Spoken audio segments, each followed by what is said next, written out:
सांस लीजिए, मुंह खोल के।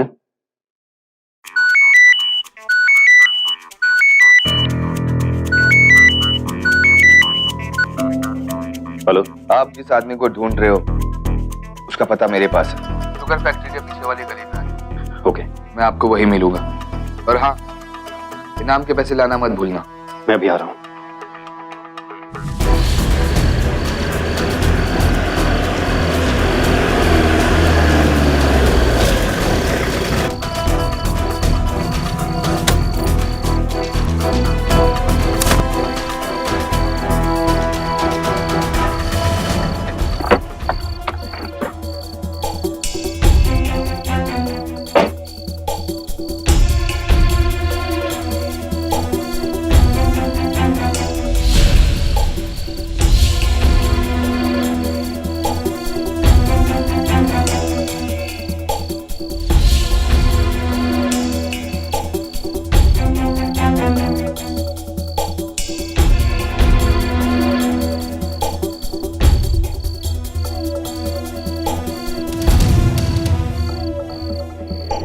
आपने ही फोन किया था? हाँ साहब, मैंने ही फोन किया था। कहाँ है वो? इधर ही है साहब, बगल में, आइए।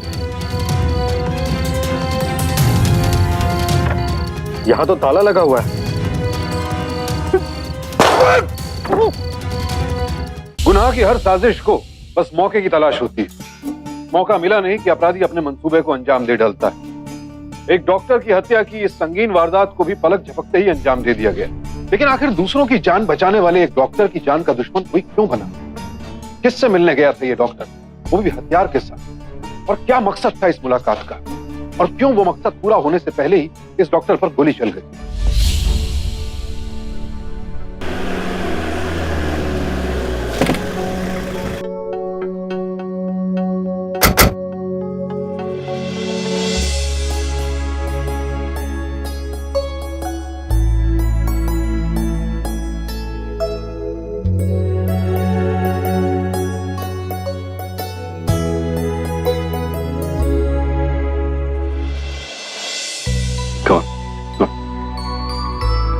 भैया मैं हाँ, this hospital is for you.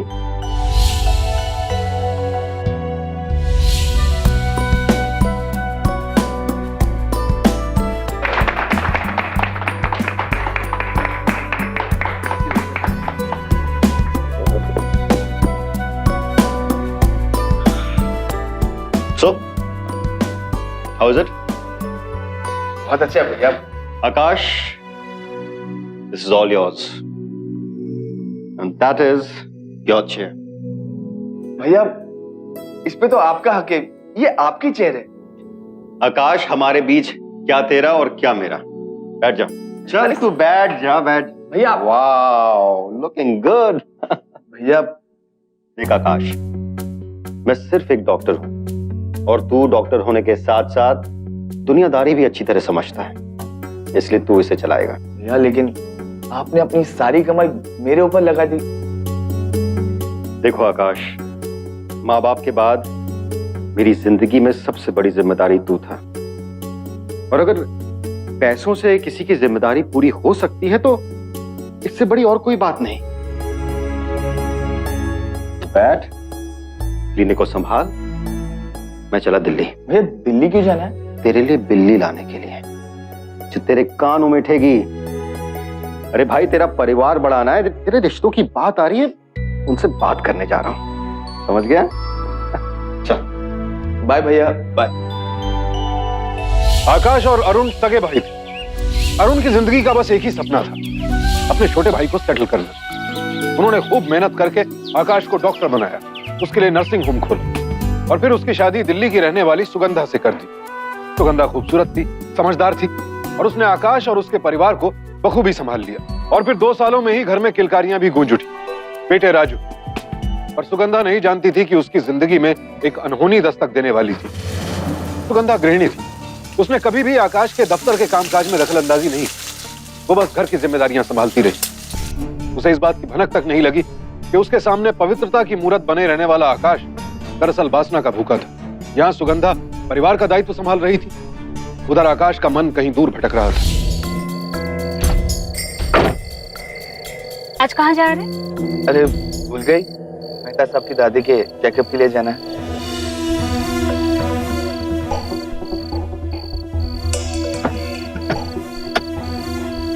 ये क्या कर रहे हो? मेहता साहब की दादी का चेकअप जो करना है।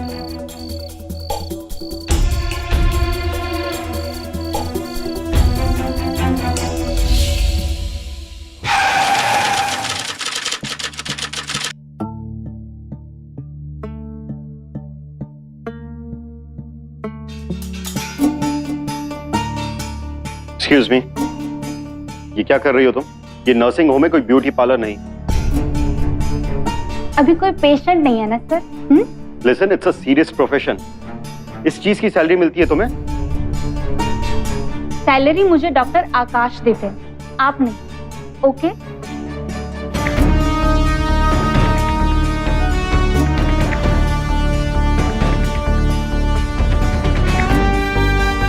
ये किस तरह के लोगों को रखा है तुमने यहाँ पर? मजाक बना रखा है नर्सिंग होम का? यार हुआ क्या? Akash, I don't want this girl Shraddha here. तुम उसे इसी वक्त यहाँ से निकालो। भैया लेकिन बात क्या है, उसने किया क्या ऐसा? नर्सिंग होम में बैठकर नेल पेंट कर रही थी। ऐसे काम होता है? मैंने उसे कहा था कि थोड़ा सा प्रेजेंटेबल बन के रहा करे। जानता हूँ थोड़ी मुंहफट है, लेकिन काम बहुत अच्छे से करती है। भैया देखो, उसके पास हमारी सारी इंफॉर्मेशन है। अगर उसे यहाँ से निकाला तो वो बाहर जाकर हमारे खिलाफ यूज करेगी। आप टेंशन मत लो, I'll see to it। Yes sir. वो श्रद्धा को बुलाना। जी। भैया आप पानी पीजिए।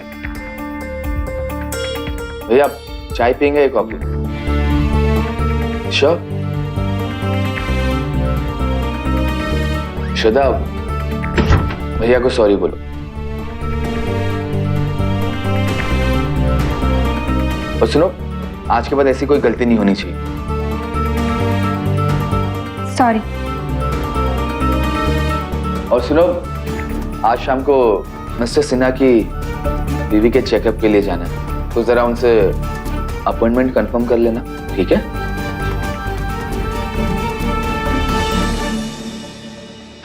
ठीक है भैया, डांट दिया उसे।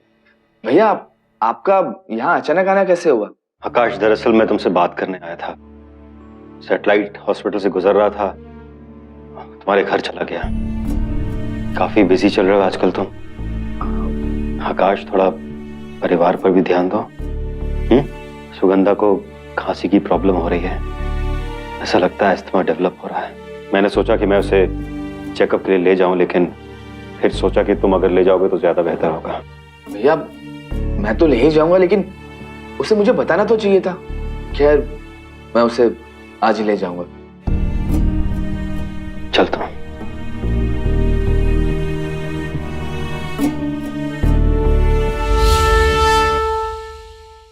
अभी सांस लीजिए।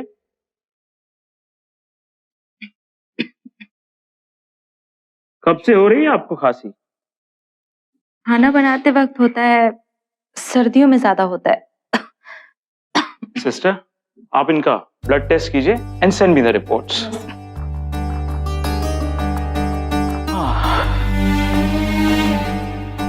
आकाश, this is severe asthma. You have to be very careful. In this case इन्हें हमेशा मेडिकेशन पे रखना होगा, जानलेवा हो सकता है ये। श्वेता, क्या हुआ? आज चेकअप का मूड नहीं है क्या? मैं कोई मेडिकल किट नहीं कि जब चाहे यूज करो और काम हो जाए तो बंद कर दो। इतना गुस्सा? हाँ, क्या बात है? नेल पेंट का कलर चेंज नहीं किया? तुम्हारे भाई साहब को पसंद नहीं है ना? हाँ? ओह, इतनी सी छोटी सी बात के लिए इतनी नाराजगी? ये इतनी सी बात नहीं। तुम्हें तो हमेशा अपने भाई और बीवी की पड़ी रहती। मेरे बारे में कुछ सोचा है? नहीं स्वीटहार्ट, सुनो, मैं तो तुम्हें हमेशा के लिए अपने घर में बिठाना चाहता हूँ। इसलिए मुझे छोड़कर अपने बीवी के पास चले गए। ऐसा नहीं है, मुझे उसे चेकअप के लिए लेके जाना पड़ा। इनफैक्ट सच कहूँ तो मुझे उसमें जरा भी इंटरेस्ट नहीं। सोच रहा हूँ आज रात को घर पहुंचकर उसे कह दूं कि आज से क्लिनिक के बाद मैं कहीं और ज्वाइन कराऊं, तो इस सारी शामें तुम्हारे नाम। अब तो मुस्कुरा दो मिस सिनाना। अब चेकअप के लिए चले। आकाश का मन तो पहले भी श्रद्धा की तरफ झुका हुआ था। अब सुगंधा की बिगड़ती सेहत के कारण उसकी बेरुखी और भी बढ़ गई। उसका रुझान सुगंधा की ओर से खत्म होने लगा। वो ज्यादा से ज्यादा वक्त श्रद्धा के साथ बिताने लगा। लेकिन कहते हैं ना, जहां आग होती है वहां धुआं भी उठता ही है।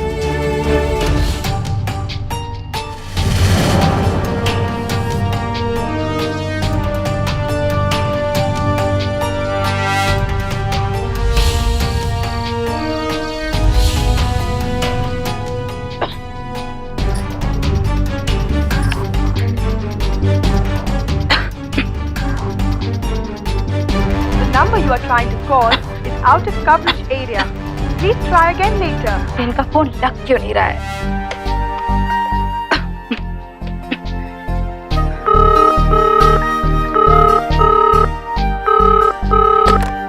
हेलो, अरुण आकाश नर्सिंग होम। हाँ, मैं सुगंधा बोल रही हूँ। नमस्ते मैडम। आकाश साहब हैं? आप तो आज शाम को ही निकल गए थे। हाँ, मुझे बताया था आज उन्हें किसी मरीज को देखने जाना था। नहीं मैडम, मरीज को देखने नहीं, मुझे तो साहब कह रहे थे कि कहीं डिनर पे जाना है। कोई मैसेज देना था क्या? नहीं।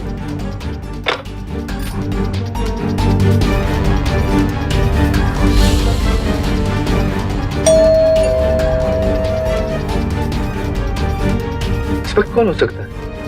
पता नहीं, मैं देखती हूँ। अब तुम रुको, मैं देखता हूँ।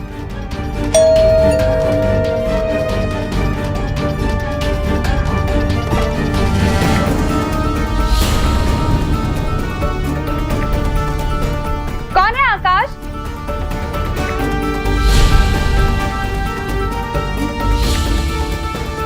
बस इतना कहने आई थी। अगर डिनर हो गया हो तो घर आ जाना। राजू याद कर रहा था।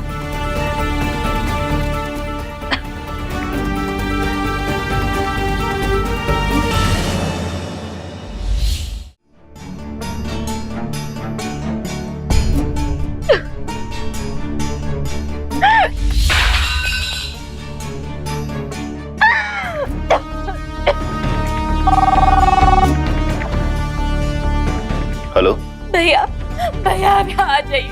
सुगंधा, क्या हुआ? यहाँ कुछ भी ठीक नहीं है, आप जल्दी आ जाइए। सुगंधा मेरी बात सुनो, संभालो अपने। सुगंधा मैं बस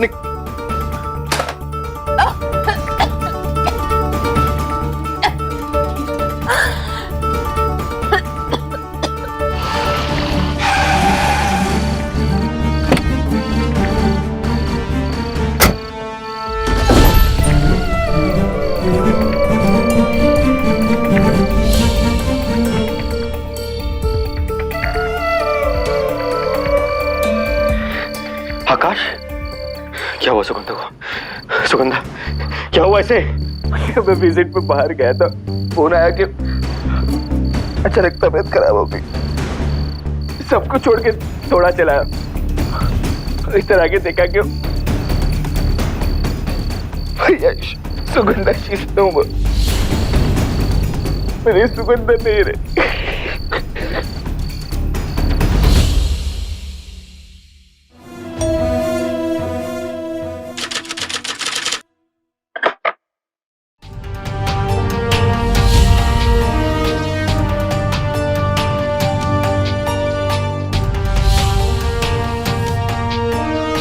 ये नर्सिंग होम है, कोई ब्यूटी पार्लर नहीं।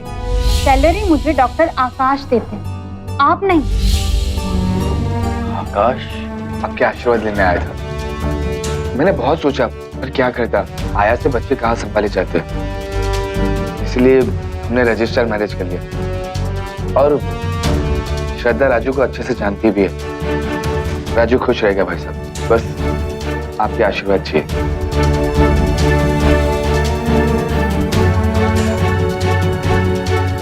खुश रहो। जिस नाजायज रिश्ते को आकाश दुनिया से छिप छिप कर निभा रहा था, उसने उसे आखिरकार शादी का चोला पहना ही दिया। सुगंधा की रहस्यमयी मौत के फौरन बाद उसने श्रद्धा के साथ 7 फेरे ले ली और आकाश ने इतना बड़ा फैसला अपने भाई अरुण को बिना बताए लिया। जाहिर है अरुण का चौंकना लाजमी था। लेकिन आकाश से इस फैसले पर सवाल जवाब करने के बजाय उसके बेटे राजू के भविष्य को ध्यान में रखते हुए अरुण ने इस शादी को स्वीकार कर लिया। और क्या श्रद्धा ने राजू को स्वीकार किया? आकाश, ये ठीक नहीं है। सिर्फ 5 साल का ही है। इतने छोटे बच्चे पर कोई हाथ उठाता है क्या? भाई साहब, मैंने पता किया है, गलती राजू की थी। आजकल ये बहुत जिद्दी हो गया और कभी कभार छोटे बच्चों को सही राह सिखाने के लिए एक आध बार हाथ उठाना पड़ता है। फिर भी आकाश, इसकी उम्र देखो तुम। अगर सुगंधा होती तो क्या वो इस पर हाथ उठाती? बहू, राजू बेटा है इस घर का और तुम्हें कोई हक नहीं बनता। आप मुझे सिखाएंगे कि घर कैसे संभालना है? मैं तो सौतेली लगती हूँ ना आपको। मुझे नहीं पता था कि शादी के बाद मुझे ये सब सुनना पड़ेगा। और आप बड़े भाई हैं, कोई पुलिस नहीं कि जब चाहे तहकीकात करने घर पे चले आएंगे। माना इनको पढ़ा लिखा दिया, सेटल कर दिया, इसका मतलब ये नहीं कि हर वक्त सर पर डंडा लेकर खड़े हो जाएंगे। प्लीज भैया, हमको चैन से जीने दीजिए।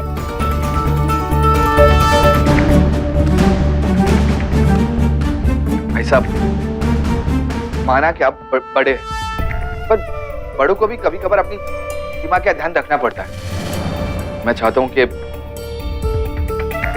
आइंदा आप इस घर में ना आए तो ज्यादा बेहतर होगा।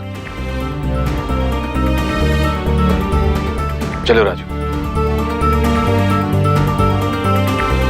अरुण के पैरों तले से मानो जमीन खिसक गई। जिस भाई को उसने बेटे की तरह पाला था, आज उसी भाई ने उसे उल्टा जवाब दे दिया। लेकिन अरुण ने खुद को संभाल लिया। अरुण का हस्तक्षेप बंद होने के बाद आकाश और श्रद्धा की राह में कोई रुकावट ही नहीं रही। वो दोनों राजू को नौकरों के भरोसे छोड़ ऐश करने लगे। श्रद्धा आकाश के साथ खुश थी। राजू को तो वो दोनों लगभग भूल ही चुके थे। यहां तक कि वो बेचारा अपने जन्मदिन पर भी उन दोनों का इंतजार करता रहता। ऐसे में उसका एकमात्र सहारा थे उसके ताऊ अरुण। और अरुण भी विवश थे।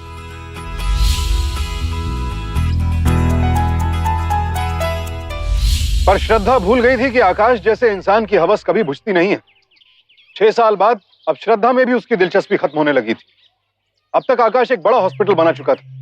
श्रद्धा को लगता था कि शायद वो काम में ज्यादा बिजी रहता है, पर दरअसल बात कुछ और थी। लंच ब्रेक तो खत्म हो गया, अब सेकेंड इनिंग शुरू करें। Good afternoon ma'am. Good afternoon. औरतों के यही नखरे तो मर्दों को मार देते हैं। शर्माओ मत तुम।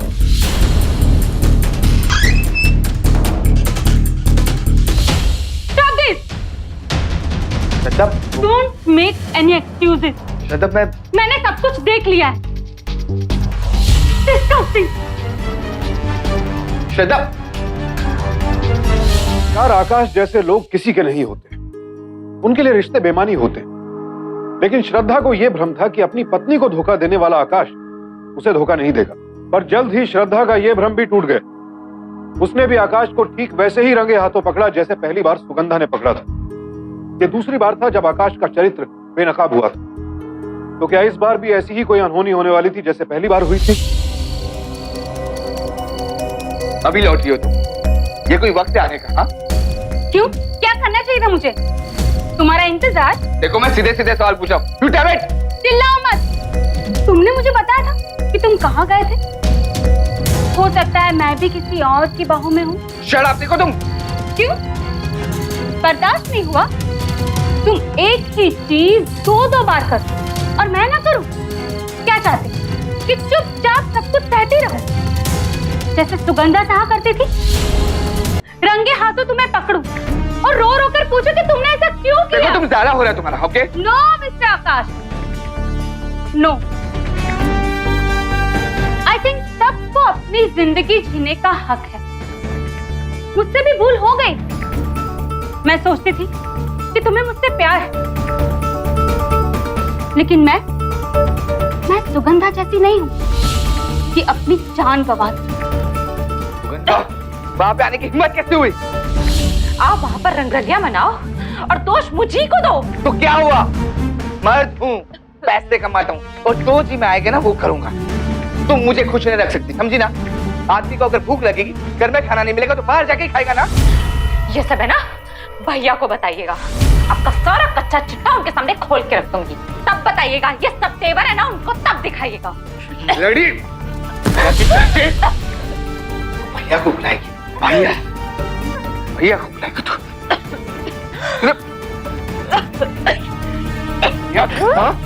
भैया को बुलाएगी तू। ये तलाक के पेपर्स हैं। यही बनवाने गई थी। सीधे सीधे इस पे जल्दी से साइन कर दो और मुझे एलिमनी देकर मुक्त करो। बाप का माल समझा क्या? 1 टका नहीं दूंगा, समझी ना? तो मैं तुम्हें टके टके के लिए मोहताज कर दूंगी। यू नो ना बेबी कि आज हमारी शादी की सालगिरह थी और मैं पूरे वक्त अपने मोबाइल का कैमरा ऑन करके आई थी कि जब तुम्हें सरप्राइज करूं तो तुम्हारे रिएक्शंस रिकॉर्ड कर सकूं। पर गुड, वेरी गुड। तुम्हारे रिएक्शंस तो रिकॉर्ड नहीं हो सकते, पर हाँ तुम्हारे एक्शन जरूर रिकॉर्ड हो गए।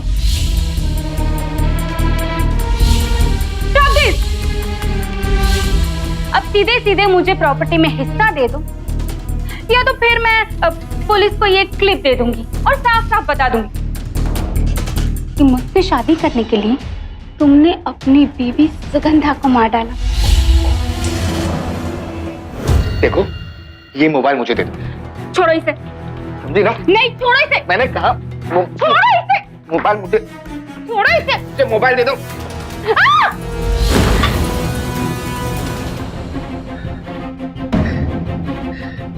तो वो टके की औरत मुझे टके टके का मोहताज बनाने चली थी।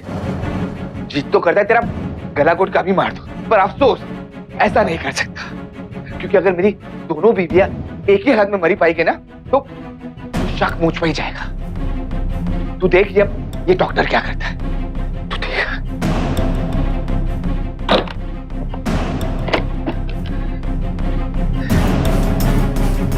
ये हाई ब्लड प्रेशर के मरीजों की दवाई है, ब्लड प्रेशर लो करने के लिए। अब देखता हूं इस दवाई का तुझ पे क्या असर होता है।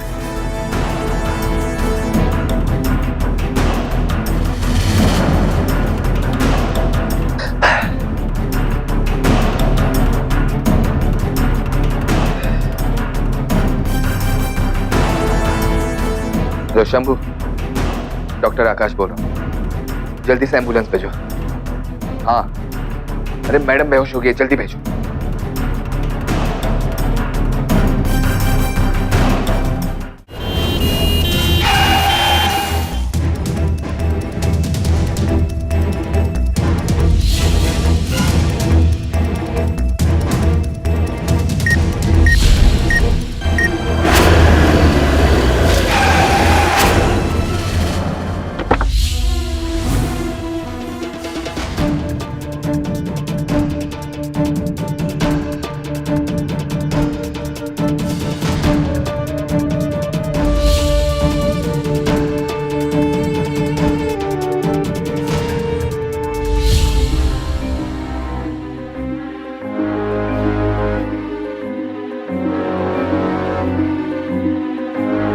तो तुम्हें इस दवाई से एलर्जी है और मुझे तुमसे।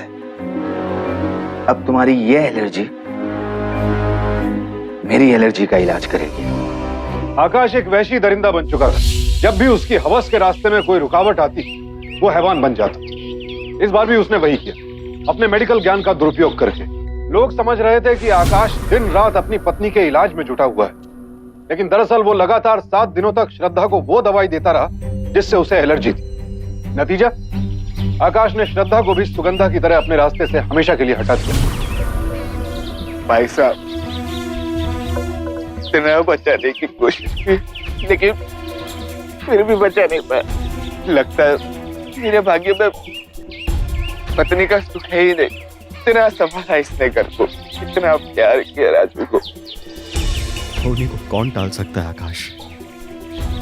संभाल अपने आप को, अंतिम संस्कार का वक्त हो चला।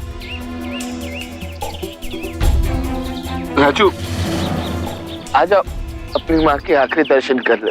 मैं नहीं आऊंगा, आपने मेरी छोटी माँ को मारा है, मेरी माँ को भी मारा है। मुझे भी मार दोगे। मैं नहीं आऊंगा, मैं नहीं आऊंगा। भाई साहब वो बहुत प्यार करता था ना अपनी माँ को, बाहर टूट पड़ा ना उससे, उसकी दो बात चल बसी भाई साहब। भाभी जी आप ही संभालिए उसे, हम अंतिम संस्कार करके आते। चलिए भाई साहब।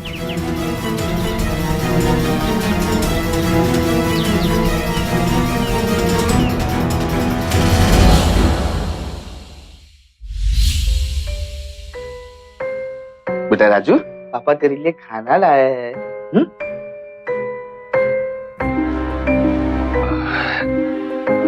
देख बेटा, डरने की कोई बात नहीं। देख बेटा, तेरी जो माँ थी कितनी बुरी थी, तुम्हें कितना मारती थी, इसलिए मैंने उसे मार डाला।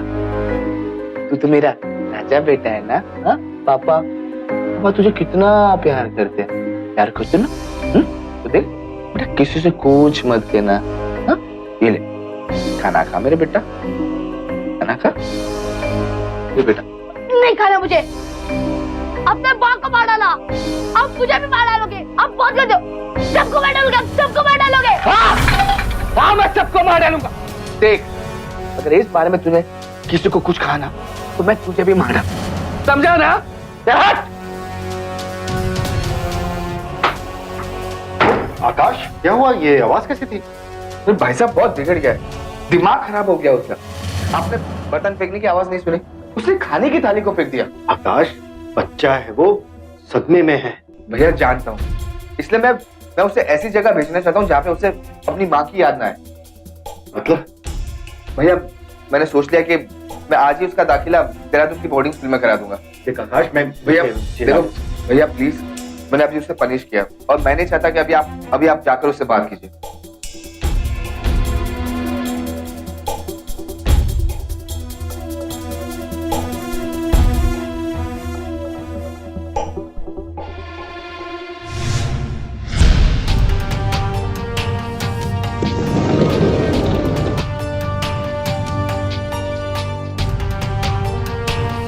जी मुझे आपसे कुछ कहना था। मैंने तुझे सोने के लिए कहा था ना, ताऊ जी को डिस्टर्ब मत कर। भाई साहब आप जाइए, कुछ नहीं मैं इसे समझा दूंगा, आप जाइए। समझ में नहीं आ रहा तुझे?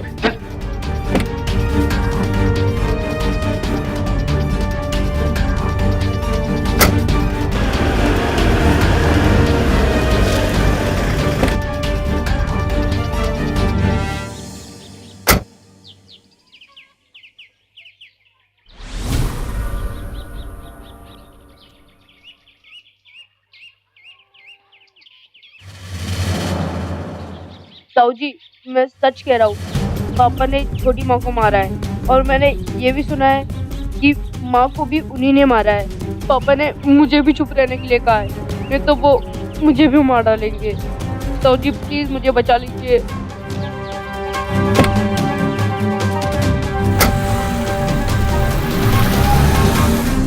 समझाया था ना तुझे, समझाया था ना कि किसी से कुछ मत कहना। क्या कह रहा था तुझे, क्या बोला था? तुझे मरने से डर नहीं लगता क्या? मुझे आपके पास नहीं रहना है, मुझे ताऊ जी के पास रहना है। ताऊ जी के पास रहेगा? हाँ ताऊ जी के पास रहेगा? तुझे भी तेरी माँ के पास भेज दूं क्या? हाँ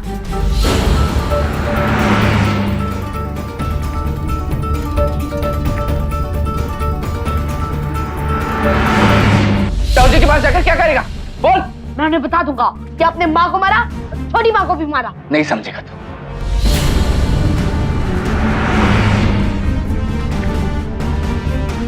hello police station.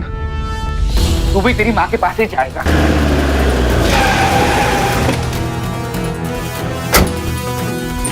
Raju, Raju, Raju, आकाश, आकाश, क्या कर रहे हैं? मार डालेगा क्या उसे? राजू, राजू बेटा, राजू बेटा, आगे खोल बेटा। भैया आगे खोल। राजू पागल हो गया, सच में मैं खाना लेके आया तो उल्टा मुझ पे हमला कर दिया।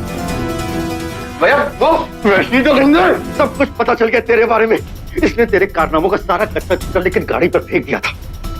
कभी नहीं सोचा आकाश की जिसे डॉक्टर बना रहा हूँ राक्षस भी बन सकता है। भैया राजू छोटा बच्चा, सच में मैं वो सदमे में तू है आकाश, सदमे में तू है। कोई इंसान सदमे में होता है तो कोई डॉक्टर उसके साथ इस तरह से पेश आता है।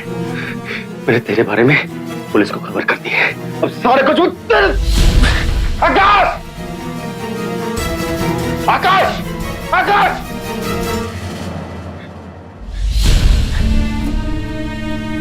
राजू, राजू बेटा, उठ जा बेटा, उठ जा। राजू, राजू उठ जा बेटा। अपने गिरे हुए चरित्र पर पर्दा डालते डालते आकाश हैवान बन चुका था और इसी घड़ी में उसका तीसरा शिकार बना खुद उसी का मासूम बेटा राजू, जिसकी उसने बेरहमी से गला घोटकर हत्या कर दी। लेकिन सच का गला नहीं घोटा जा सकता।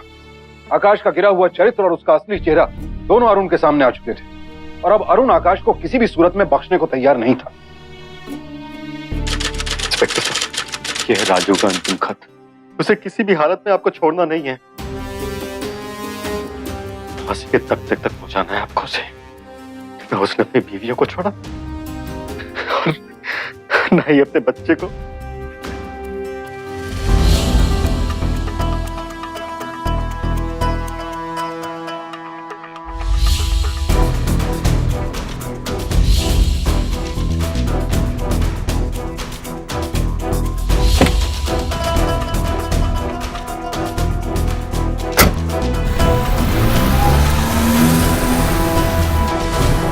क्या हुआ इंस्पेक्टर साहब, आप लोग अभी तक उसे नहीं ढूंढ पाए?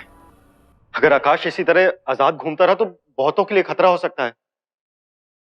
अब क्या करें, हमने काफी कोशिश की, हमें तो लगता है वो शहर से बाहर ही निकल गया है। वैसे आप ठीक कह रहे हैं इंस्पेक्टर साहब, अगर अब आकाश को ढूंढना है ना तो हमें लाखों आंखें चाहिए होंगी। एक काम करें इंस्पेक्टर साहब, क्यों ना हम आकाश पर 1 लाख रुपए का इनाम करते हैं? ये पैसे मैं दूंगा।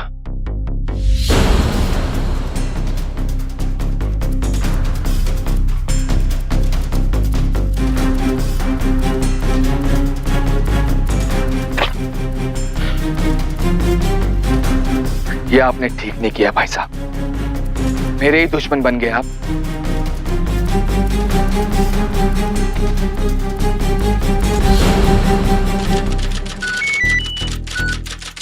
हेलो, आप जिस आदमी को ढूंढ रहे हो उसका पता मेरे पास है। कहाँ है? शुगर फैक्ट्री के पीछे वाली गली में आ जाओ। ओके, मैं अभी आता हूं।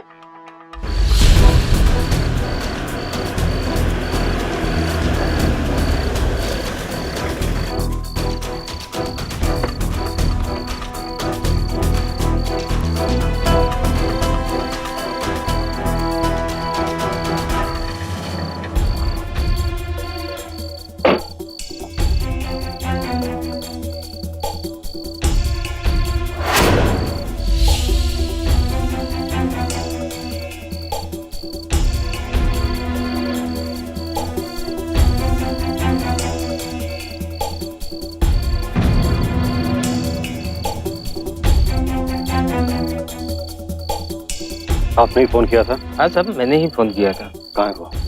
यही है साहब।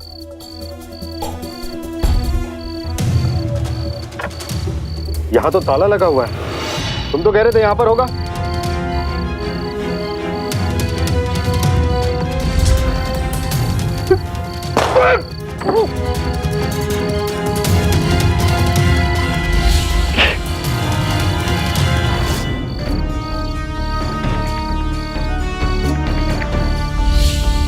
तुमने क्या समझा? तुम मेरे नाम पे 1 लाख का इनाम रख सकते हो तो मैं तुम्हारे नाम की सुपारी नहीं दे सकता। जब मैं अपनी दोनों बीवियों को मार सकता हूँ, अपने बच्चे को मार सकता हूँ, तो तुम क्या चीज हो?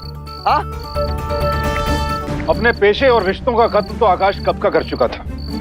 ऐसे में अपने भाई अरुण को मारना उसके लिए कौन सी बड़ी बात थी। लेकिन नापाक इरादे हर बार अपने अंजाम तक नहीं पहुंचते। अरुण की किस्मत अच्छी थी, इस हमले में उसकी जान बच गई और अब आकाश की किस्मत ने उसका साथ छोड़ना शुरू कर दिया।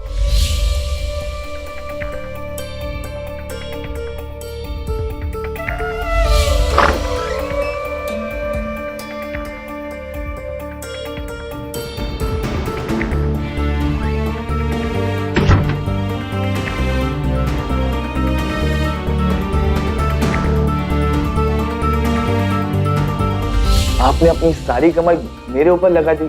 माँ बाप के बाद मेरी जिंदगी में सबसे बड़ी जिम्मेदारी तू था, और अगर पैसों से किसी की जिम्मेदारी पूरी हो सकती है तो इससे बड़ी और कोई बात नहीं।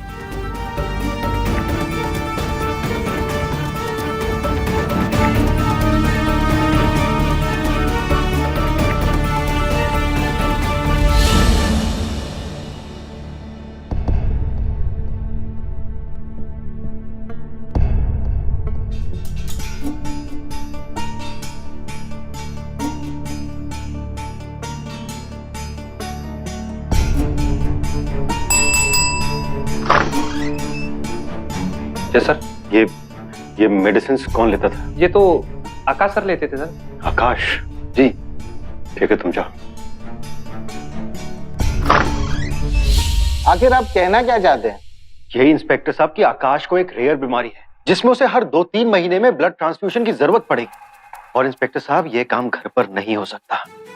आप समझ रहे हैं ना मैं क्या कह रहा हूँ? आइडिया अच्छा है अरुण साहब, पर आपका भाई इतना बेवकूफ नहीं जो अपने असली नाम से ब्लड ट्रांसफ्यूजन करे। तो फिर इंस्पेक्टर साहब, मैं कुछ इलीगल करना चाहता हूं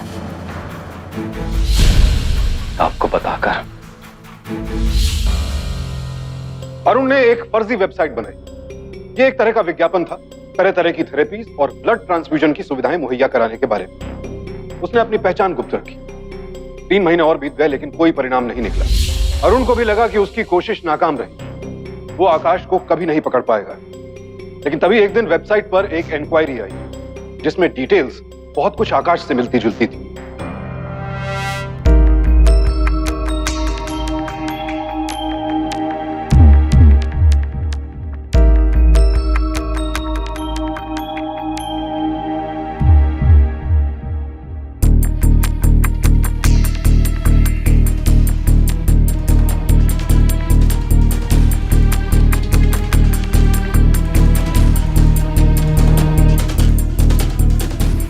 की डिटेल तो आकाश के मेडिकल रिपोर्ट से मैच हो रही है। ये आकाश ही है।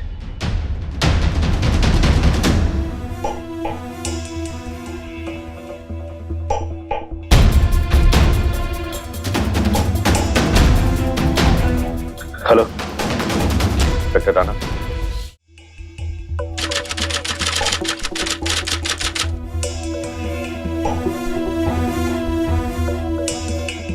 डॉक्टर रिलैक्स, डॉक्टर अभी आ ही रहे होंगे।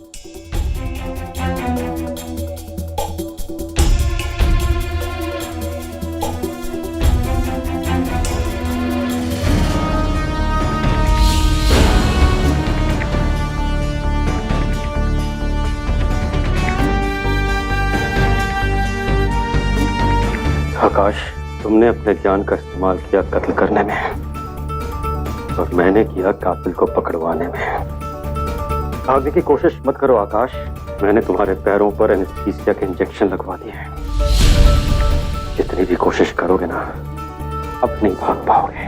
तुमने अपनी डॉक्टरी डिग्री, डॉक्टरी पेशे को बदनाम किया है और आज उसी पेशे ने तुम्हें यहाँ पर पहुंचाया है। तूने मेरे विश्वास, मेरे प्यार, मेरी उम्मीदों का कत्ल किया है। अपनी पत्नी का विश्वास तोड़ा है आकाश तुमने। एक मासूम बच्चे का विश्वास तोड़ा है तुमने। तुम्हें इसकी सजा जरूर मिलेगी। इंस्पेक्टर साहब,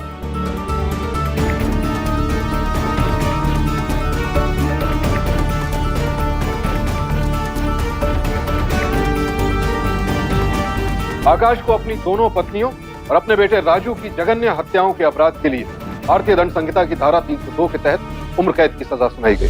अपराधी लाख कोशिश करे, वो बच नहीं पाता, लेकिन हाँ, इसके लिए कोशिशें करनी होती, कभी पुलिस को, कभी आम आदमी को। अरुण ने अपने भाई का अपराध छिपाया नहीं, बल्कि उसका विरोध किया। उसके अपराधों पर पर्दा डालने के बजाय उसे बेनकाब किया, ताकि एक हत्यारे की हैवानियत की शिकार हुई 3 जानें इंसाफ से महरूम न रह जाए। वासना सिर्फ इंसान की सोच ही नहीं, उसके पूरे चरित्र, उसके संस्कारों को भी निगल जा रही है। छोटे मोटे झूठों की सीढ़ियां चढ़ते चढ़ते इंसान एक बहुत बड़े धोखे की मंजिल तक पहुंच जाता है, और इस धोखे की सीमा इतनी बड़ी होती है कि उसमें रिश्ते, नाते, प्यार, भरोसा, भावनाएं सब बलि चढ़ जाते हैं। और आकाश जैसा इंसान कब एक खूंखार और खतरनाक अपराधी बन जाता है तो खुद इस बात का पता नहीं चलता। इसीलिए सतर्क रहना जरूरी है, हर उस दस्तक से, हर उस ख्वाहिश से, हर उस क्षणिक आवेग से जिसका रास्ता जुर्म की ओर जा सकता है। उम्मीद है आप सतर्क रहेंगे, सावधान रहेंगे, सुरक्षित रहेंगे। अब मैं सुशांत सिंह आपसे विदा लेता हूं, फिर मुलाकात होगी जुर्म से जंग की ऐसी ही एक और सत्य कथा के साथ। देखते रहें सावधान इंडिया, इंडिया फाइट्स बैक।